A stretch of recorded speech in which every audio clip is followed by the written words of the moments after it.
Welcome back, everybody, to the next episode of the Big Drink Energy. You know what?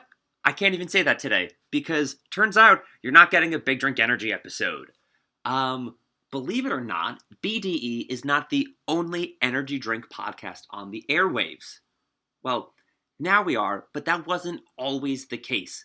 At the start of quarantine, I looked up an energy drink podcast in the podcast app to see if anything came up besides us. And what did you know?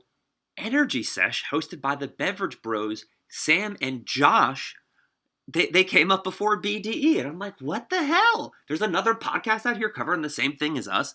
And I instantly became a fan. I listened to all of their episodes. I reached out to them and I was like, hey, I have another energy drink podcast. If you want to come on my show, if you want me to come on your show, because I know you need someone to talk about energy drinks and esports. And believe it or not, I'm an esports event organizer. This is the perfect crossover. And they were like, hell yeah, come on over. So Sam and Josh were nice enough to have me on their episode. I tried to return the favor. I invited them on to the 3rd anniversary episode. Instead of doing an AMA, originally I wanted to be the big energy drink crossover, Energy Sesh and Big Drink Energy. But they said, unfortunately, they hung up the microphones and they're not in the game anymore. So if you'd like, you can go support them and listen to their old backlog. You can find them at Energy Sesh on any podcast app. This is the full unedited episode that I did with them. So it's a little bit longer. Some of the cuts that were taken out, just like you're going to hear a lot of me stuttering, and you're just going to have to deal with that. But I figured as a bonus, instead of just listening to the exact episode that they have, there's a little bit more discussion here. It's about 15 minutes longer than the one that's up on their feed. Unfortunately, their socials aren't active anymore, so you can't reach out to them and tell them how amazing their show was. You're just going to have to listen to this. And the only reason I'm posting this was because they were the first podcast that we ever did a crossover with. They were the first podcast that had me on as a guest, and they and I had a really good working relationship, and I'm a little disappointed that they're not around anymore, and I want people to hear the episode, not just because I'm on it, but because I legitimately think it's a very good podcast if you're into energy drinks, or this episode in particular, if you're into the intricacies of what goes on behind the scenes in the esports world. Anyways, that's enough of me rambling, so please enjoy Energy Sesh featuring Mikey Tabletop. Chord. All right.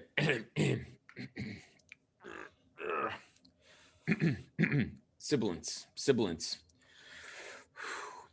Welcome to episode 16 of the Energy Sesh podcast. And it's been a little bit. We are in a new year. We are officially in 2021. And we are super excited today. We had, as you guys know, we have a lot of fans. But it's always nice when the fans reach out and they've got questions and they got things they want to talk about. So we had a friend of ours, I call him a friend already, our friend Mike, reach out to us. He's actually a fellow podcaster. So he's I don't know. I mean, I guess friendly competitor here. But Mike, welcome to the podcast. Thank you for having me. Very excited to be here. Yeah. And he also goes by the name Mikey Tabletop in the world of esports. So you can also look up his stuff that way. But we're very excited to have him here. I feel like Sam always gets mad if I don't introduce him. So Sam, good to see you. Josh, it's good to see you too, man. And yeah, I do think we should introduce ourselves.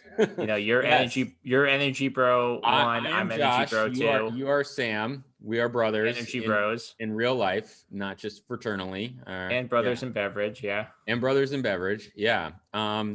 So I guess we'll just start it off here. So I guess, Mike, we usually talk with most guests, origin story here. Mm-hmm. So talk about your sort of relationship with energy drinks, kind of maybe when you had your first one or what your kind of early experiences were there and how you kind of got into them.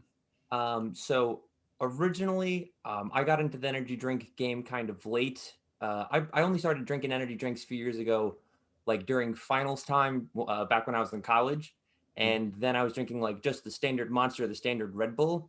It wasn't until I switched professions and I started, and I became a truck driver. And then at that point, being on the road for 12, 14 hours a day, I needed a little bit of a pick-me-up.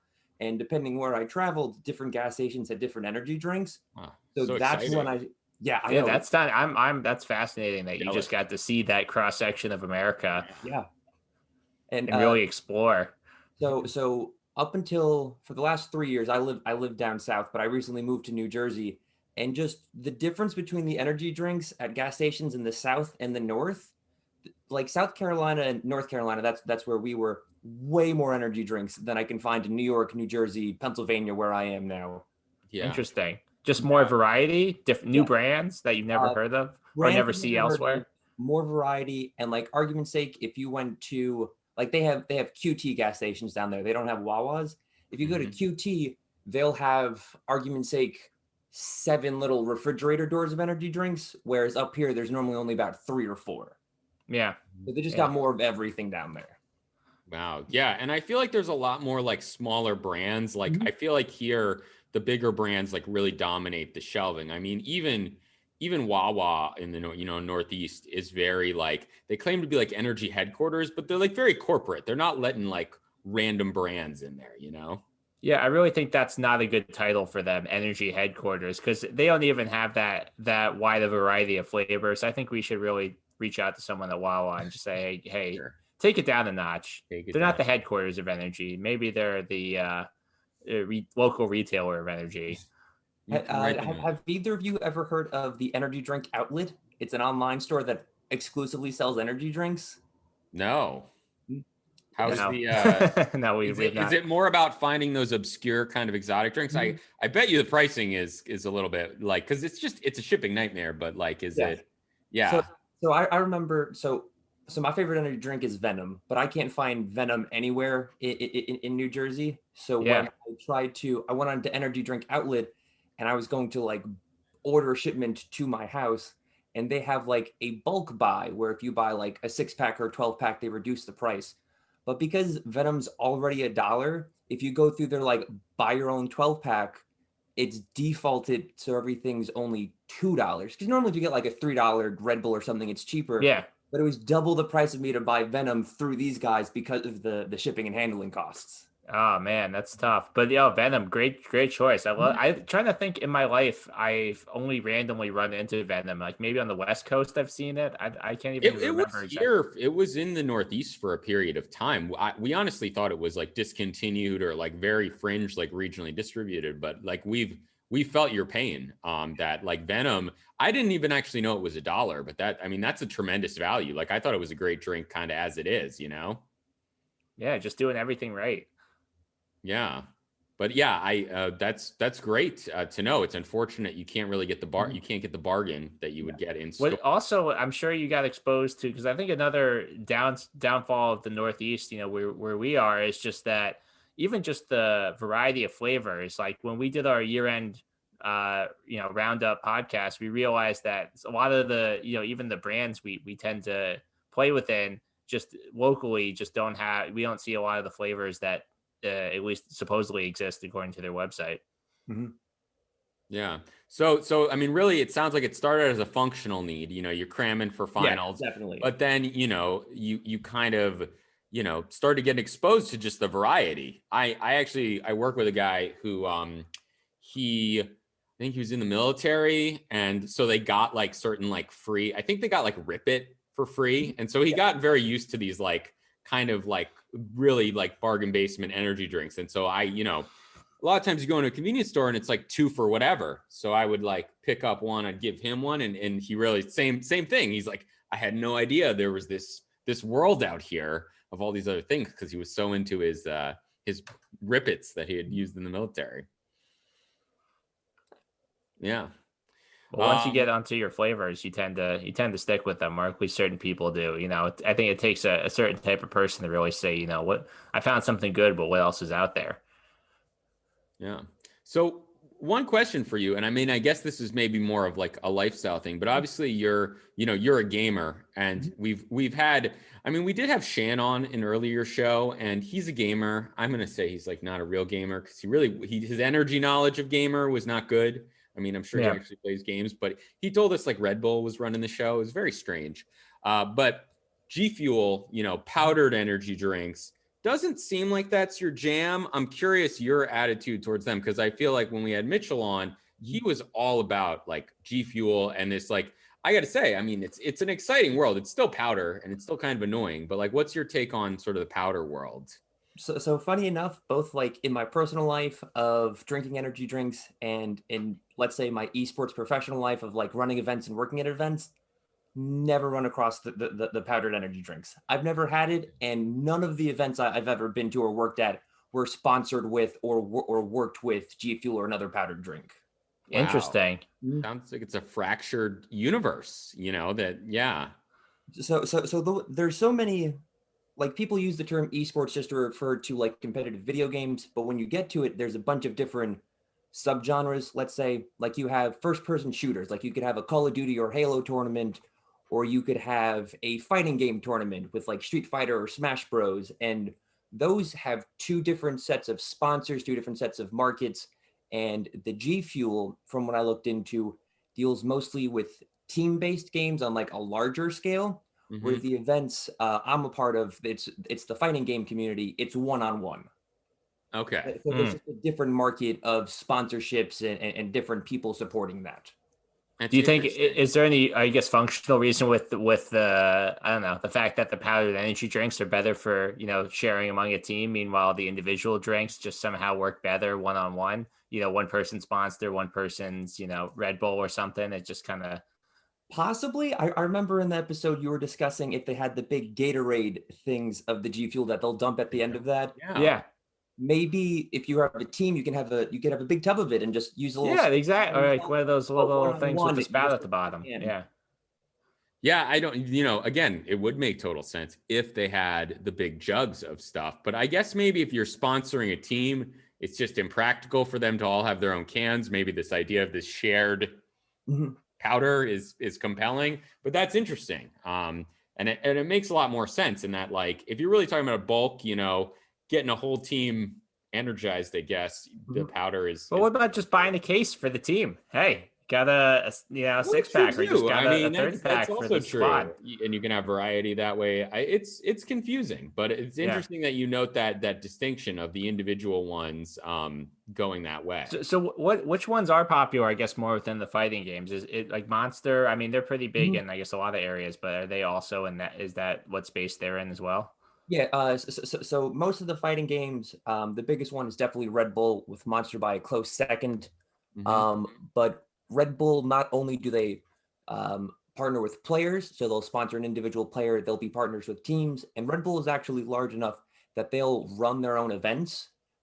So like the video game that I focus mostly on is Super Smash Brothers. I don't know if you guys have played Nintendo one.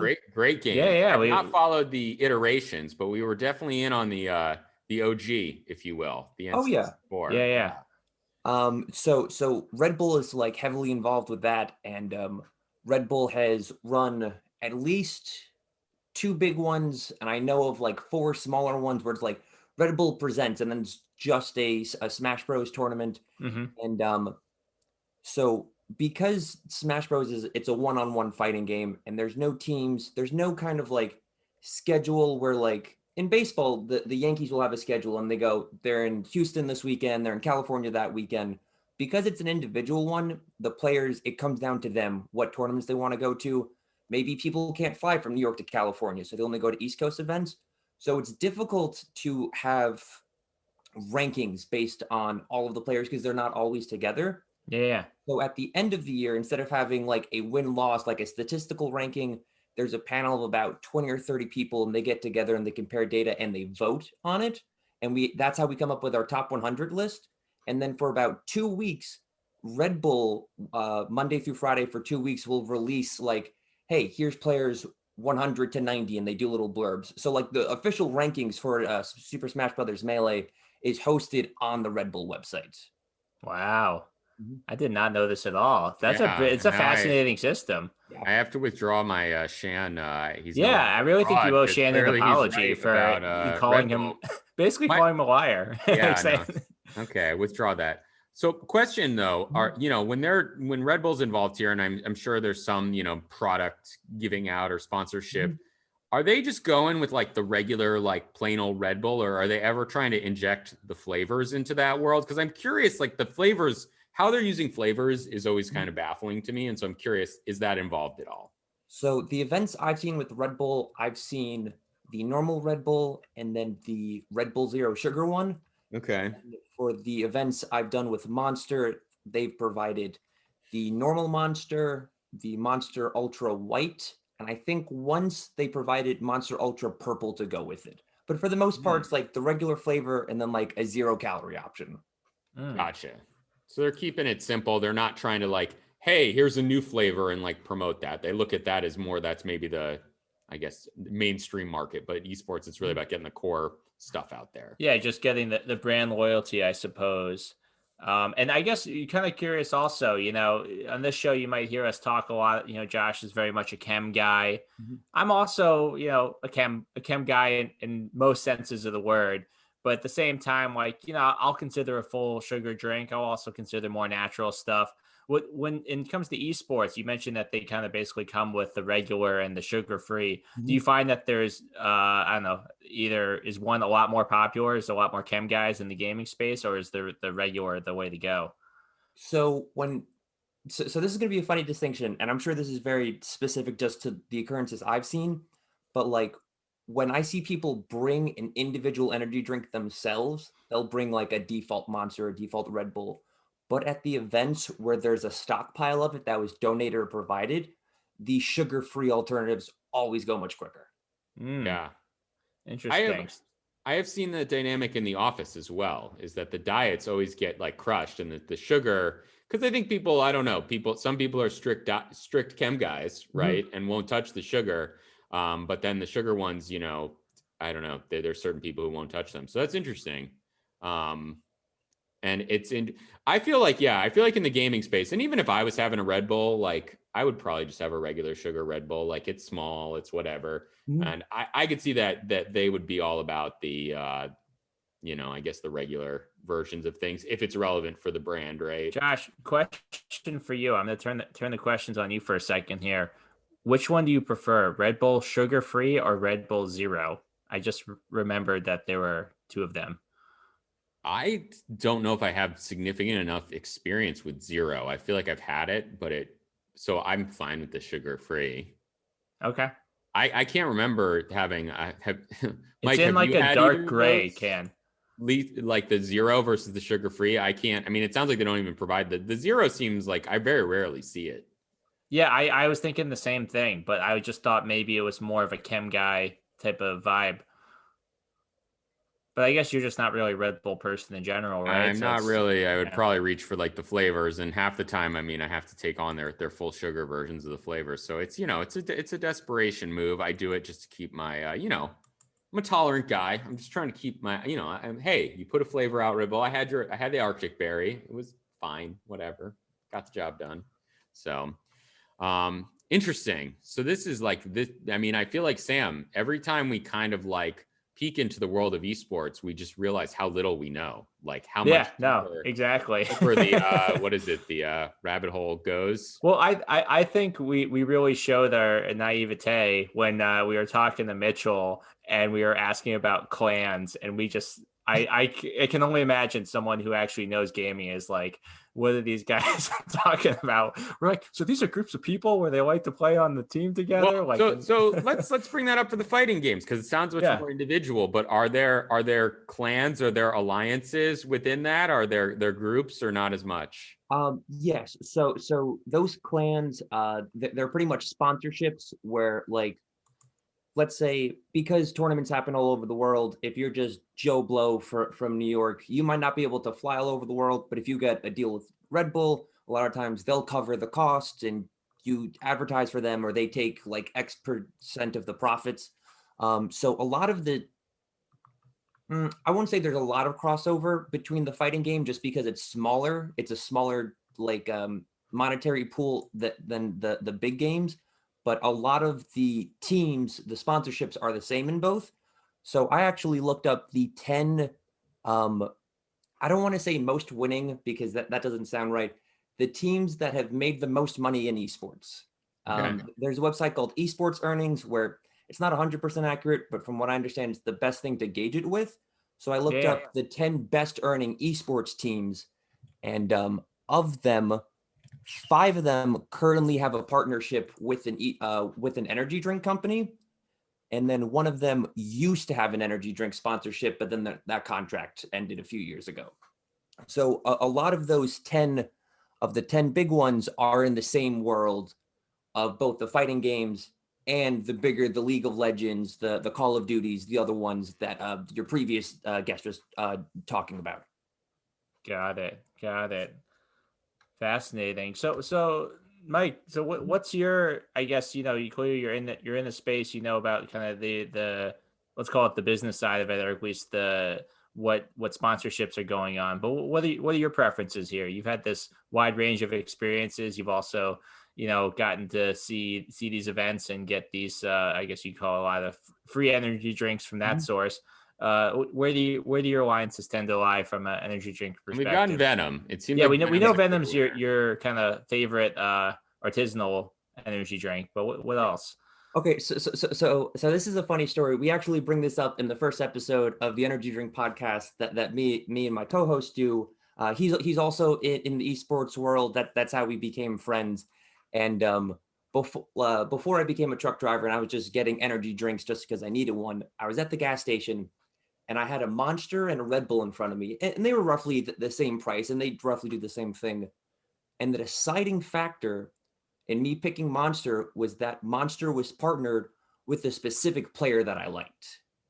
So it was like them working with the esports, with that team, with that organization, had a big enough sway that I picked their product over another product.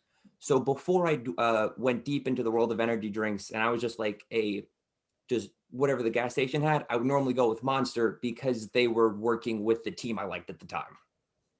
Got it. Okay. And Monster, they also have, kind of a better, let's call it usual range of flavors. And then also if you're a fellow chem guy, then they've got the chem varieties as well, which usually more well stocked. Yeah, it's interesting. So I am dabbling a little bit more in the G Fuel. It's sort of a New Year's resolution. They also had like a compelling, they have these like BOGO sales. So I was like, okay, I'll buy some. But it's interesting, like a lot of their stuff is allied with different people. So like I basically, like a total sucker, I bought Spicy Demonade, which is allied with Doom. And then the other one I bought was Nemesis T, which is with Resident Evil. Both, again, games that I enjoyed, at least in the past. But yeah, like a lot of their stuff is like FaZe Clan and all this other stuff. And I will say it does, I could see it swaying me if I like the game or whatnot. It just adds a nice story to the flavor, Yeah, you need some context for that flavor. Yeah. You need context for the Nemesis flavor? I guess it looks like blood. It's red too. It's kind of weird. Like I was expecting like a tea color when it came out, but it looks basically like blood. So very red. So but yeah, no, before coming on this episode, I actually looked up G Fuel's involvement with esports just because it was brought up on the podcast before, but it's not something in my world that I was familiar with. And apparently they've been like with FaZe Clan since 2012. They've been with them for like 8 years now, which is one of the longer periods of time that energy drinks have been with esports. And only recently have they gotten that big boom to like get out to the normal market. I had no idea they were involved with esports for almost a decade at this point, though. Yeah, they seem very deep with the FaZe Clan, which I'm not going to lie, I still don't totally understand. I mean, it seems like for me, it's kind of like in the hip hop world, there's all these Lils or like there's like an ASAP group. And I feel like there's just so many phases. There's FaZe Rug, there's FaZe something else. Okay, so to better understand it, so the New York Yankees exclusively play baseball, right? Yeah. But the Buffalo Bills, the owner of that also owns the Buffalo Sabres. So the one guy owns the hockey and the football team. The way FaZe Clan works is FaZe Clan will have a hockey team and a football team, for argument's sake. So it's the one brand, but they'll have a Call of Duty team with the players on that. And instead of having a different team, it'll also be the same FaZe brand, but they'll have, argument's sake, maybe a Mario Kart team. It's just they have the one brand and they put it out into all of the games, all of the markets. instead of splitting it up so it's the name recognition. But they're like a franchise, right? They're like the New York Yankees or the Buffalo Sabres in the sense that, they invite you onto your team, you can play for their team, and then you can leave their team, right? Yes. So I don't think they have like a draft season where like, cool, it's January 1st, we're going to pick teams, but they do have contracts and people will leave the team and go to another team. Yeah. So it works the same way with major league, like in real life sporting events. The only difference is one team will have one company will have a bunch of teams for different sports. Yeah. Gotcha. You know where my confusion I think really came from, and I don't know if this is where you're coming at it from, but I just kept thinking about Wu-Tang Clan when it came to clans. And so I was like, Wu-Tang Clan, that's, there's original members, they're part of it. I don't think they ever really added anybody once they kind of got going. So that's kind of originally how I thought it was just a group of people that came together, very good at video games, and that's just who they are. Yeah, but it sounds I thought a of lot it more as an organic gang there that just sort of established themselves. But it's interesting. So I think about, and again, I hate to bring up this one guy, but I have his G Fuel. So I have FaZe Rug's G Fuel. Mm-hmm. Like if he decides to leave the FaZe clan, I feel like you're sort of tied to your handle. Yeah. So you just become Rug. Or does he have to go his real name, like Herbert or something? I don't know. So he would stay Rug, but if he went to a new team, yeah. So looking at that list of the top 10 earning teams, the number one earning team is called Team Liquid. So if he, argument's sake, went there, he would then be Liquid Rug. Interesting. Okay. That's kind of a cool name. Yeah. I mean, somebody should, I guess, but you can't go and co-opt and just like if I'm just a general gamer, I could just make my name Liquid Rug. Potentially, although what I'd get like trademark infringement from Team Liquid or something. They both come after me. FaZe Rug would be after me, and Liquid Rug, and Team Liquid.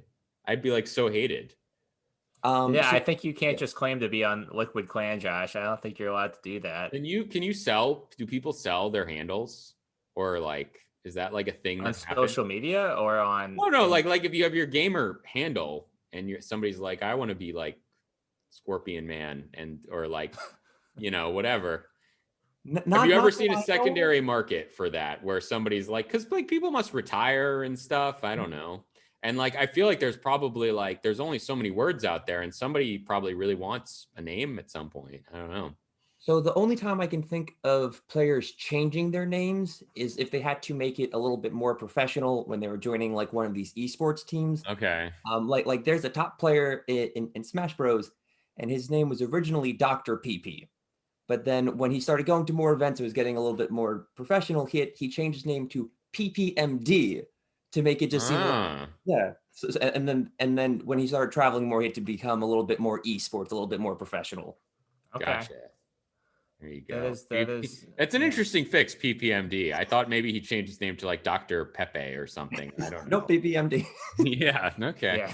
Classing it up. Yeah. It's just okay. Interesting. Well, I do want to touch on so I guess, is there anything, we had our sort of roundup, news kind of roundtable thing in the end of year and this year. Is there anything new coming out that you're excited about or a new? Or just trends that you've noticed in the gaming energy space that you're either excited about or worried about? Nothing in particular coming really. I try to look into it a little bit. It doesn't seem like there's many new energy drinks coming into the esports world. Okay. A lot of the ones we have already established energy drinks thinking, maybe now's a good chance to get into esports. Hold on, is Bang even touching this area right now? Bang is nowhere near here. And I think that's because Bang, they're marketing more towards the pre-workout gym crowd. And a lot of times, I won't say they're completely different groups, but a lot of times from a marketing standpoint, the traditional video game basement player is different. It's a different demographic than the pre-workout, let's go to the gym type crowd. Well, you know who I think seems to be bridging this gap a little bit, and this is just, I've been on the Red Bull website while we've been talking. And, they have a tab that's just athletes, and they have a gaming tab within there. So they have about 7 gaming athletes. But then otherwise, they're all over the kind of extreme sports and regular sports categories. And that's maybe the only example. Maybe Monster has kind of a similar vibe. But yeah, I could see how otherwise it's tough to maybe dabble in both worlds unless you're one of the big guys. Yeah. But I was going to say, and not, what about Game Fuel? Because Mitchell, who we had on, was big saying that Game Fuel, which is Mountain Dew's, and they've got A for eyes, vitamins, and that little goofy resealable cap. Like they said, they were spending big and kind of buying people out. Have you seen Game Fuel in the fighting world? I mean, their name is Game Fuel, so. So I've seen Game Fuel outside of the gaming world, but I've yet to see it come into the fighting game community. Okay. FGC. Unfortunately, the FGC, they just have a smaller monetary draw for the energy drink market to entice those companies to invest with them. Mhm. Whereas the bigger esports that Mitchell was talking about, there's just a little bit more appeal to them because some of those events will have like millions of dollar prize pot because they'll work with the company that makes the game. So for argument's sake, League of Legends, one of the biggest esports right now, the League of Legends, they have like a circuit. They have a tournament, they have a schedule and a cycle they go through, and that's sponsored by Riot Games, the company that makes them. So they have what's called developer support, where the development team of the game is working with them. Whereas a lot of the fighting games, because they started coming from arcades in like the late 80s, early 90s, they don't have that. It's what's called grassroots, where it's a bunch of people who from the same community got together and like, hey, let's go to the arcade. We're going to spend all our quarters. Let's run a tournament here. And then when they started getting switched to consoles, they were like, all right, let's find a venue. Where can we plug our GameCube in? Only place that will have us is a comic book basement. So they're a grassroots community, so it's a little bit smaller draw compared to these big, larger events that have like Capcom throwing money at them, or just like actual video game companies giving money. So it seems like Nintendo's not really. I mean, I know Smash Brothers is kind of like a game that you're interested in, but they seem like they're not really supporting this kind of let's call it either energy drink or just live format. Mm-hmm. Nintendo is going so far as to actively stop the development of esports within their own video game community. They're afraid it's going to detract from like their family-oriented, like kid-friendly video game stance. But a few years ago, Red Bull approached Nintendo about doing a full-on circuit where they were going to have a bunch of events across the world, and it was going to come together like in a big culmination, like a Super Bowl type event at the end to figure out who's the best. And multiple people from Red Bull, Ninja tried to approach Nintendo about doing a big event. And I forget, SCL, which is like another esports organization group, all approached Nintendo about doing a large scale Smash Bros event. Nintendo's just not having it at all. They went as far as to, I think it was in October, maybe it was in November. Because of the pandemic, we can't have in-person events anymore.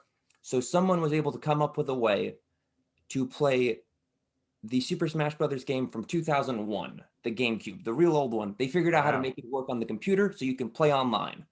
I was actually going to ask about the GameCube version because I felt like that was such an obscure system, and I remember people playing it, and I was like, does that one still get love? So it sounds like it does. That one, that people have been playing that one since 2001. If you ask people in the Smash community, they'll say both that one and the newest one get a lot of love. But between you and me, I'd say Melee gets a little bit more love just because people have been playing that game since 2001 and have not switched off. Like it's become like a cult classic at this point.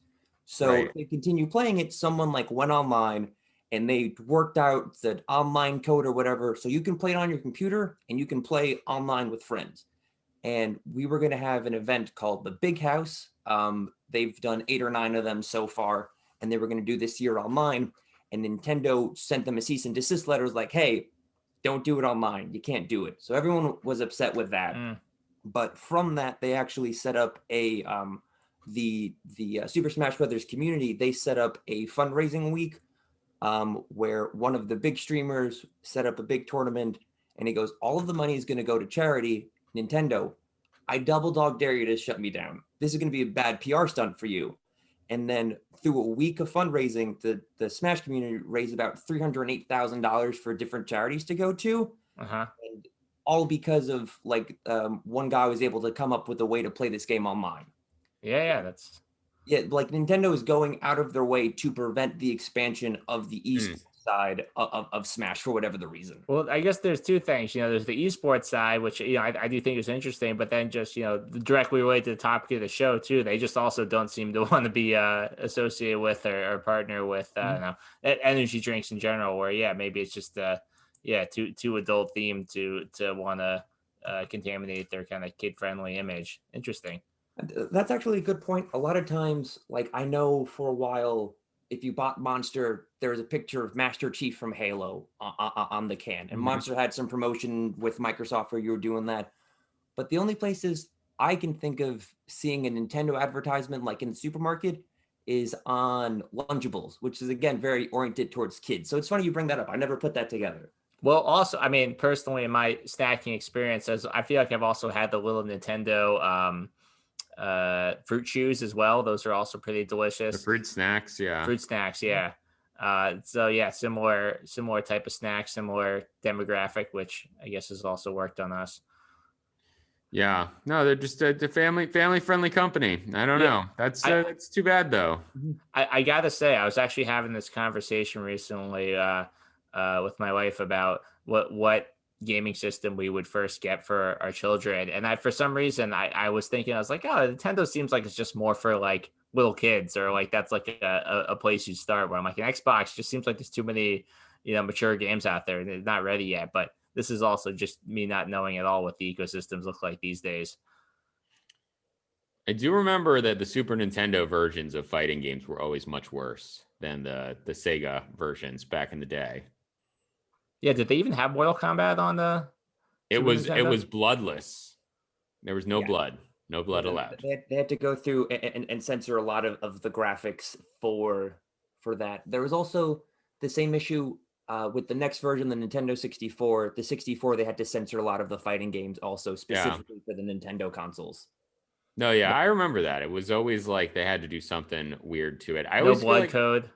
I mean, the GameCube was the most ridiculous thing because it had like these super tiny CDs, if I remember, like they were like this big. So that's like interesting because like I think if you were to ask people, like nobody remembered, like the GameCube, I don't want to say it was like a mistake, but it's like a very random system and it seemed to come and gone really quickly. And then the Switch kind of saved it, or not the Switch.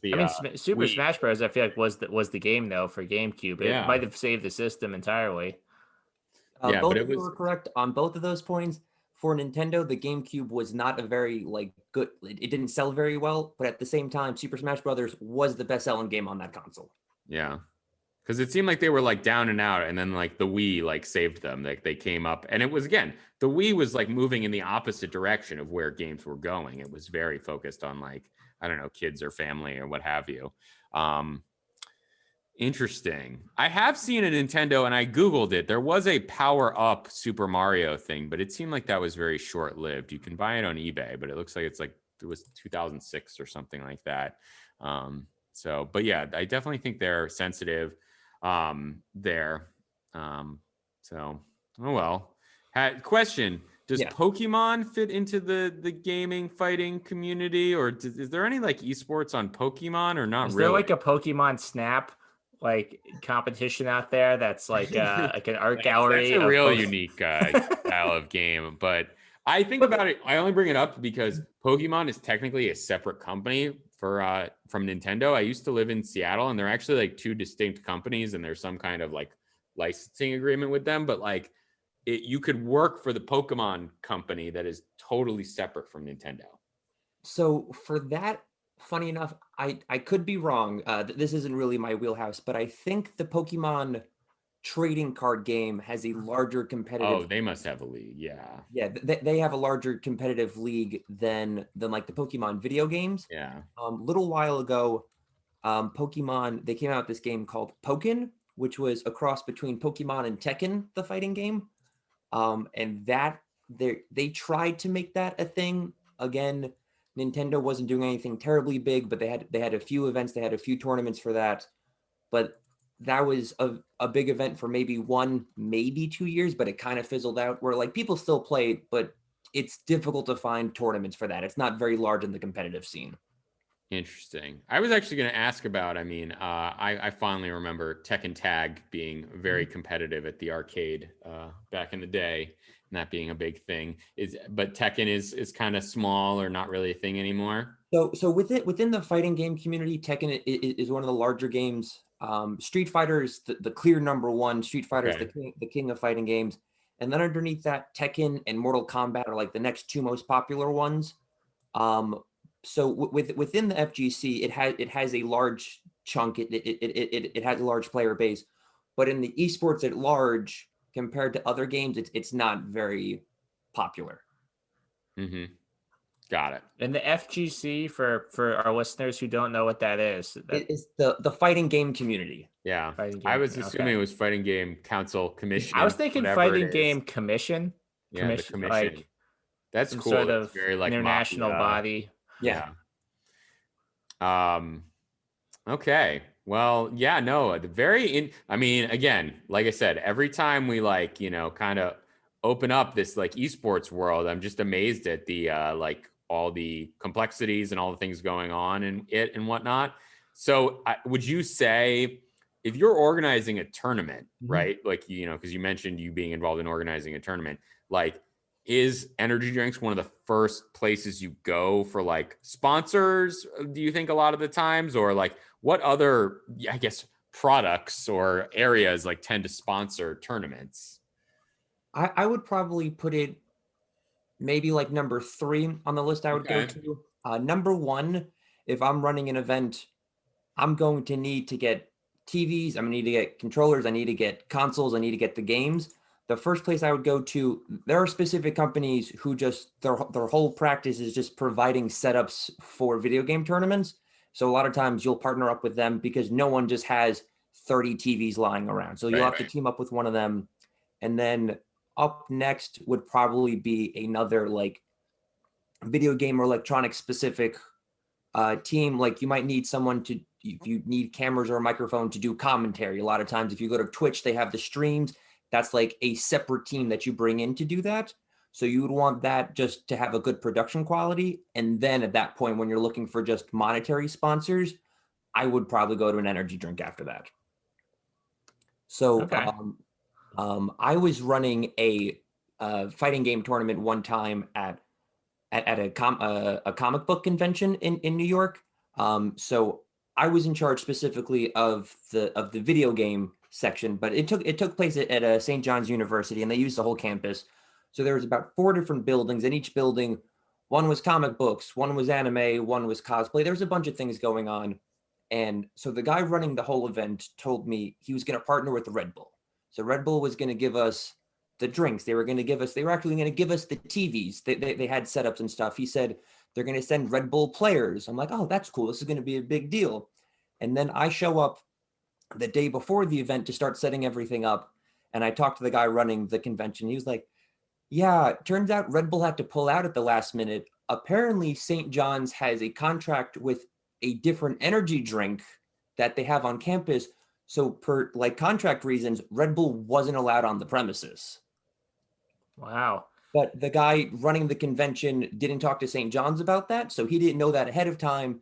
And I never found out who St. John's energy drink connection was, because we probably could have used them at the instead, but that was just a miscommunication. Yeah, it's probably I imagine it's probably like affiliated with Coke or Pepsi, because a lot of times Coke or Pepsi will like buy out the whole campus. And I remember it was actually kind of hard to get Red Bull on campus when I was in school, because it was like there was all these restrictions. I think they could have like a cooler in like one location, but all the like places where you had stuff, it had to be sort of like Coke stocked. So that kind of makes sense to me.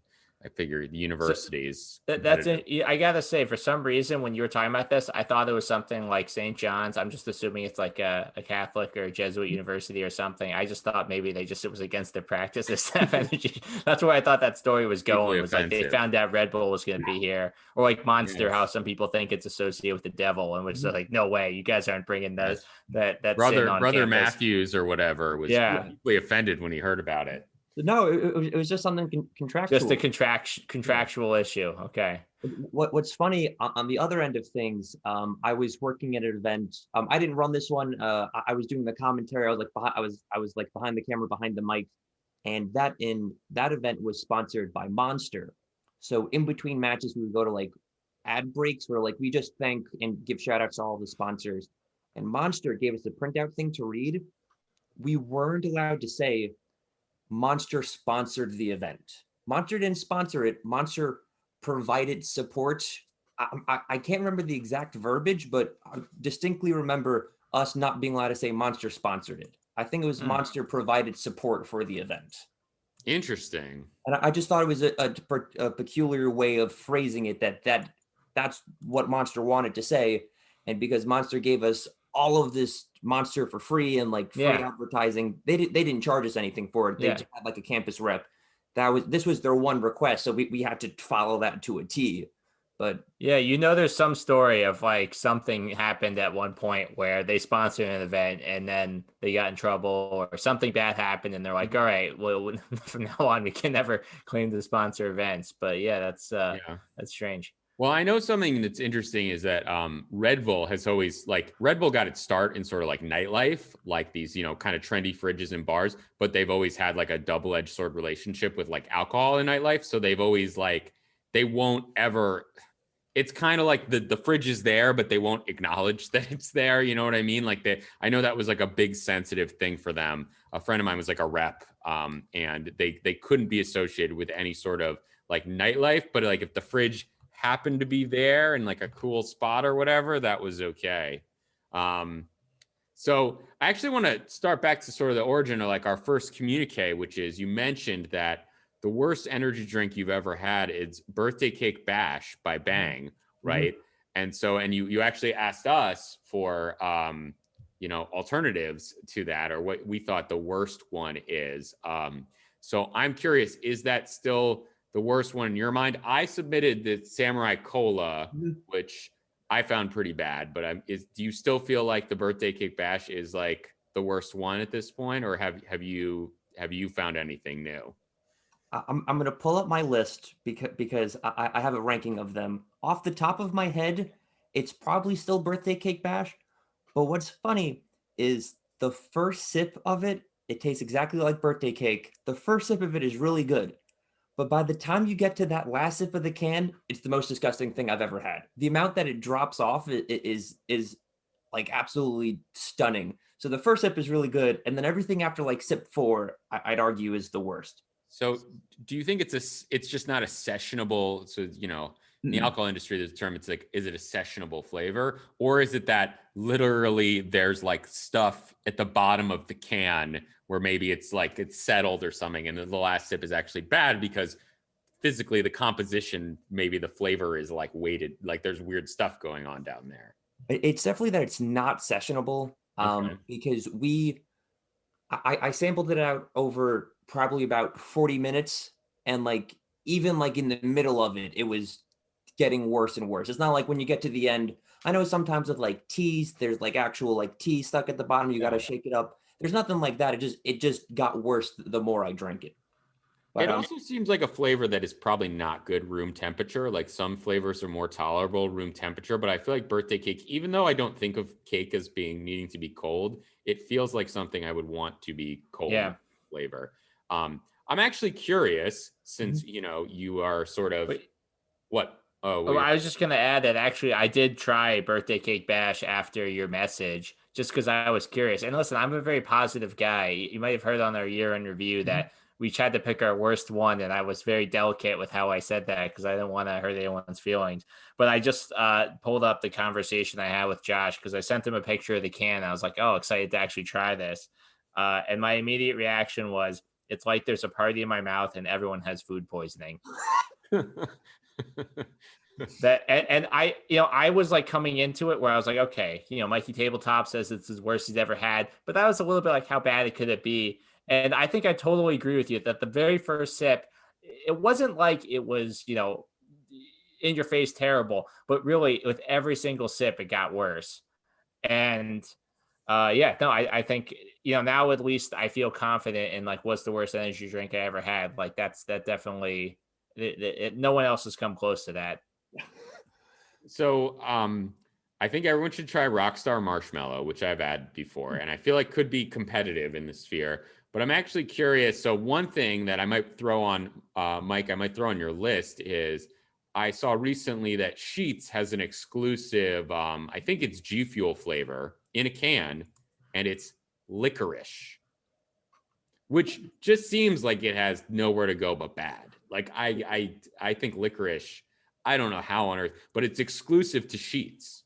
It's literally just at Sheets. So I'm kind of fascinated. It feels like if I were Sheets, I don't even know why I'm going to be associated with that, but maybe there's something there. Who knows? Yeah, I think some people do like licorice, but I agree they're setting expectations low.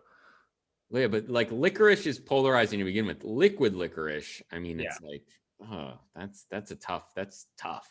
Mike, Again, one other thing which it sounds like we have in common here, although maybe I don't know if it just sounds like we have in common. I started also logging my energy drinks recently, in part just because our year in review made me realize how I just forget when I try drinks. So now if I try a new one or just in general to get a sense for my consumption, I've been keeping track more. And so that way in the future, I can be like, oh, did I try Samurai Cola? Did I try key lime pie? What did I think when I first tried it? And I kind of am able to go back to that. I have a ranking here of all of the energy drinks I've had pre-lockdown, pre-pandemic. I've had quite a few like in quarantine. I just haven't had a chance to write them down and fit them into Yeah. the ranking. But so the drink right above Birthday Cake Bash is my second least favorite. It's Runa Zero Lime. I don't know if you ever had that. It's not for the chem guys. It's it's a like natural one. it's I've all seen it. natural. Josh, just sit this one out, Josh. I got it. Is that like Whole Foods, right? It's Yes, at I got CVS it at Earth too. Fair when Earth Fair was going out of business. They were having a sale, so I picked Okay. up 2 or 3 from there, and hot garbage. Interesting. Lime is a tough flavor. I feel like lime on its own without cutting it with something else. It's kind of like pineapple, just dubious. Those Josh, are my statements. I'm going to assume most people are going to disagree with you on that, just because I think lime's pretty popular. But I mean, we also know that your opinion on peach is pretty controversial, but I'll also admit very I'm specific. polarized on peach, but there was a Kickstart lime, fastest one discontinued. Like they tried to do straight lime. Like I think you got to do lemon lime, you do cherry lime, fine. But I think straight lime is tough to do in liquid. On the opposite end of that, when I don't have Venom, my new go-to energy drink flavor, it's a Monster Mule. It's the one like the mule cans. Okay. It's really good because it kind of tastes like ginger ale with a splash of lime. So it doesn't really taste like an energy drink. It's really good. It's just ginger ale with lime. I will make a point to try Monster No, Mule. me too. I've been scared by Monster Mule because I'm generally not a huge ginger fan, and I just was worried it's gonna be way too gingery. But I mean, I do that. The way you describe it sounds a lot better than what I was anticipating. It's much better than I expected going into it. I was pleasantly surprised with it. Okay, well all right. That's also good to know. So I love how you're coming at. I see that's the advantage I have in the list is you can be like, hey, let me kind of go into my history here. Let me check my notes. Yeah, I've seen the mule. I should just try it. Yeah. And also the other thing I've realized that's nice about starting to keep a list is I kind of now have a Pokemon like mentality with it, where you can catch them all. You can be like, have I checked this flavor off my my list here? It does produce new motivation to try them. So interesting. All right. Well, I guess, Mike, it was awesome having you on. I feel like I learned a lot. I think we did we touched on some good energy drink. You're definitely, very knowledgeable in space, and you're also very knowledgeable. Like, it's good to hear about the complex world of esports again, where we're just still learning and there's lots of commingling there, but super helpful to get like yet another perspective on that. Anything you would want to sort of plug or anything like that? Yeah, I was going to say, you mentioned it a few times, so please mention your podcast here. Yeah. I think it's us against them. It's not us against each other. Yeah. So yeah, where it's I'd like to think of it as what was the term for the fighting game community or whatever. This is the GFC? the energy drink. Yeah, Yeah, this is the energy drink this is the community. EDC. Yeah. Yeah.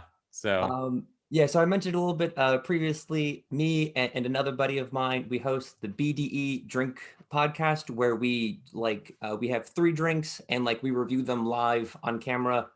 I will say if anyone's going to listen to it in the office, I would recommend headphones. It's a bunch of truck drivers, so we have a little bit colorful language because we're all truck drivers.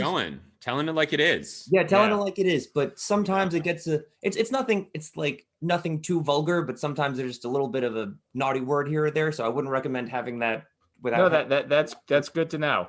Okay. Yeah. So the BDE Energy BDE Drink Podcast. BDE Drink Podcast. Okay.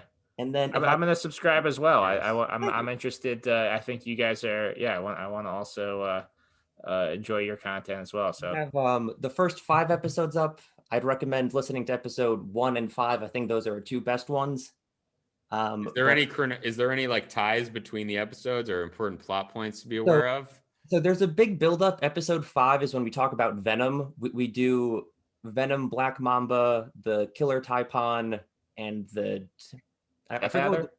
The Death Adder. Those are the 3 we do. Yeah. We were supposed to do them episode 3, but the guest who was going to do them, he was in the middle of buying a house, so it got pushed up to 4.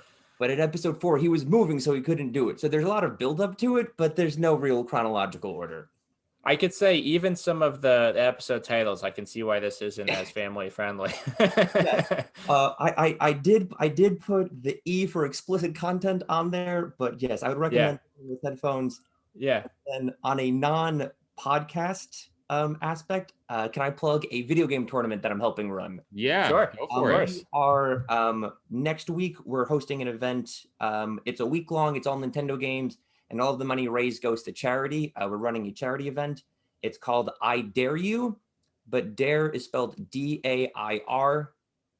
It's short for down air. It's an attack in one of the games. Oh, okay. Okay, So got it. People in the gaming world might get that. But it's a charity event, and we have Mario Kart, we have Super Smash Brothers, we have Splatoon. It's just all Nintendo games. So if that's something you're interested in, you can look up I Dare You online, smashgg.idareyou, and all of the money goes to Rain, which is a charity, and it runs from, I think, Saturday to Saturday next week.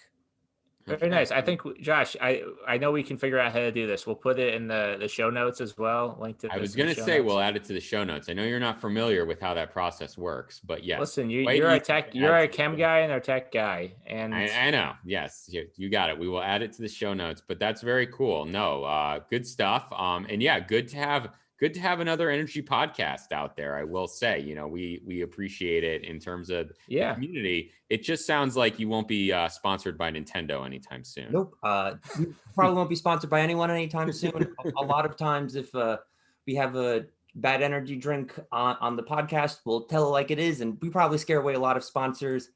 But if you guys aren't scared of pushing away sponsors, at some point we'd love to have you 2 on guests on that podcast. Oh yeah, a crossover. Sure. Okay. Figure out how to do remote podcasts for that side. We haven't done anyone since pre-pandemic. I have a backlog of episodes I need to put up. So once we figured out the Zoom thing, we'll have you guys on. I love that. And also now especially because it sounds like you guys like to find both good and bad ones. You just like the extremes. So I'll kind of keep that in mind too. If I'm like, hey, if you're looking for something on the low end, I will this take one. any and all recommendations. Yeah. Okay. Yeah. No, we definitely be happy to be on. So we'll definitely coordinate that. And yeah, Zoom it's pretty easy to spit out stuff from. So it's pretty good.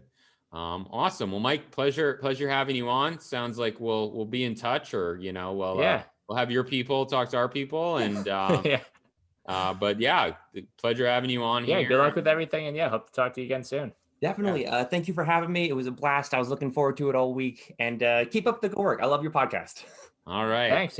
Yeah. Yeah. All right. Thanks. Good night. Night.